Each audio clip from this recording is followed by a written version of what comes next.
अस्सलाम वालेकुम। वालेकुम अस्सलाम। इसमें से ये बताएं, इतने कंटेनर्स लगे हुए हैं, इतनी ज़्यादा रुकावटें हैं, उसके बावजूद भी आवाम आ रही है, तो आप इसको कैसे देखते हैं? नहीं, मैं तो इसको बड़ी खुशी से देख रही हूँ, क्योंकि मैं खुद 9 किलोमीटर चल के आई हूँ, तो मुझे पता है कि मतलब असर से पहले आना था। हमें पता था कि मगरिब के बाद फुली पैक हो जाएगा, ब्लॉक कर देंगे इसको, तो वही छोटी छोटी गलियाँ भी बंद कर दी गई हैं। तो हम लोग तो 9 किलोमीटर चल के आके इफ्तारी से पहले के यहाँ बैठे हुए हैं, और बड़ी खुशी हो रही है कि अवाम अपने हक के लिए निकल के आई है। फाइनली अवाम ने अपना रिएक्शन दे दिया, अपना जवाब दे दिया है। आप देख लो कितनी फैमिलीज यहाँ पे बैठी हुई है, कितनी पब्लिक निकल के आई है। तो बस इसके बावजूद भी मरियम साहिबा कहेंगी कि आवाम बहुत कम थी, सिर्फ 100, 200, 3400, 3500 लोग थे।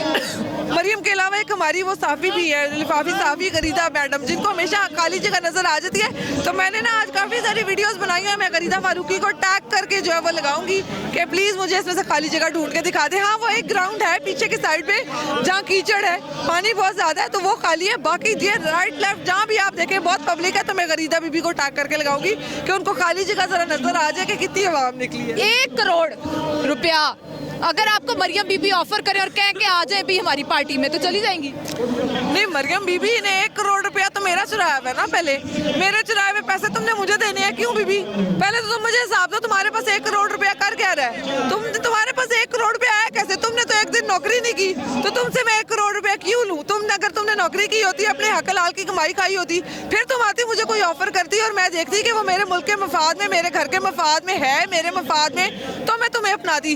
तुमने तो मेरे पैसे चुरा के मुझे खिलाने हैं, तो तुम रहने दो, अपने पास रखो। नहीं, मुझे आप लोगों की समझ नहीं आती है। इतनी मेहनती लीडर नून लीग की, जिन्होंने फ्राई पैन से कपड़े इस्त्री किए हैं, उसके बाद उन्होंने वॉशरूम साफ किए हैं, इतनी मेहनत के बावजूद भी आप सपोर्ट नहीं करते, कितनी बुरी बात है। नहीं, उनको सपोर्ट कर रहे हैं ना, उनको कह रहे हैं कि वो तसल्ली से घर बैठे, इस तरह के कामों में ना पड़े। उनकी काबिलियत जो है, उन्होंने वो काम कर लिए हुए हैं, तो जो उनकी इस काबिलियत का काम नहीं है ना, सियासत, उसमें ना पड़े, तसल्ली से अल्लाह अल्लाह करे, घर बैठे। उम्र का आखिरी हिस्सा चल रहा है, कोई अल्लाह का नाम ले, रोजे रखे, घर में बैठ के इबादत करे। बड़े बच्चे बड़ा पैसा इकट्ठा किया उनके अब्बा जी ने, तो आप तसल्ली से अपने बेटे को अपने बाहर से पढ़वाया, उसको नौकरी पे लगवाया, उसकी हलाल कमाई खाएं। अब्बा जी को एवन फील्ड के बाहर इतने लोग जलील करते हैं, इज्जत अफजाई करते हैं, अब्बा जी फिर भी बाहर नहीं निकलते हैं, कोई मसला है उनको? अब्बा जी वहाँ बैठ के सिर्फ बयान देते हैं कि इमरान खान डरपोक है। इमरान खान लाहौर में बैठा हुआ है, जमान पार्क में बैठा हुआ है, उसके घर के बाहर लोग उसको रोजाना कहते हैं खान साहब आई लव यू, तो वो जो है वो डरपोक है। और आपको बाहर बैरून मुल्क बैठ के लोग वहाँ पे गालियाँ दे रहे हैं, तो आप लीडर हैं।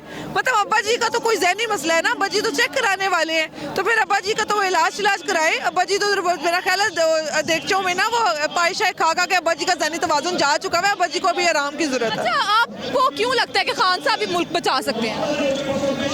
हाँ, it's very good question. Khan साहब ही मुल्क बचा सकते हैं। जितने हमारे पास अभी ऑप्शंस है ना लीडर्स में, उसमें इस वक्त सबसे बेटर ऑप्शन इमरान खान है। तालीम के लिहाज से, सियासी अमल के लिहाज से, काबिलियत के लिहाज से इमरान खान सबसे बेटर ऑप्शन है। अगर हमारे पास इससे बेटर ऑप्शन होता, हम भेड़ बकरियां नहीं हैं, हम पटवारी नहीं हैं कि हमें कहीं भी हाँक दे डंडा लेके, तो हम पाकिस्तानी बाशऊर पढ़ी लिखी है कौम है। हमें पता है हमने किसके पीछे चलना है, हमने अपनी चॉइस से अपना लीडर चुना है, क्योंकि वो हमें काबिल लगा है। अगर हमारे पास इससे बेटर ऑप्शन होता, हम उसे जरूर सपोर्ट करते। हमारा सिंपली आंसर ये है कि 2 खानदान, हमें वो 2 खानदान नहीं चाहिए। हमने साफ इनकार कर दिया है। हमने एक इंसान को वोट दे के बिठाया, उससे उसकी मुद्दत पूरी होने से पहले क्यों उतारा गया? हमारा मैंडेट क्यों चुराया गया? अगर उससे चीजें टैकल नहीं हो रही थी, आप उसे 5 साल पूरा करने देते, हम वही गालियां उसे दे रहे होते। आपको कुछ करने की जरूरत ही नहीं थी, आपने उतारा, मतलब आप लोगों की दाल काली है। आप 13-14 पार्टियों को इकट्ठा होना पड़ा उस एक इंसान के खिलाफ। इट मीन्स वो इंसान ठीक है, तो हम तो करेंगे सपोर्ट, हमारी चॉइस है। अगर आज भी जो लोग ना निकले, उनके लिए क्या मैसेज देंगे?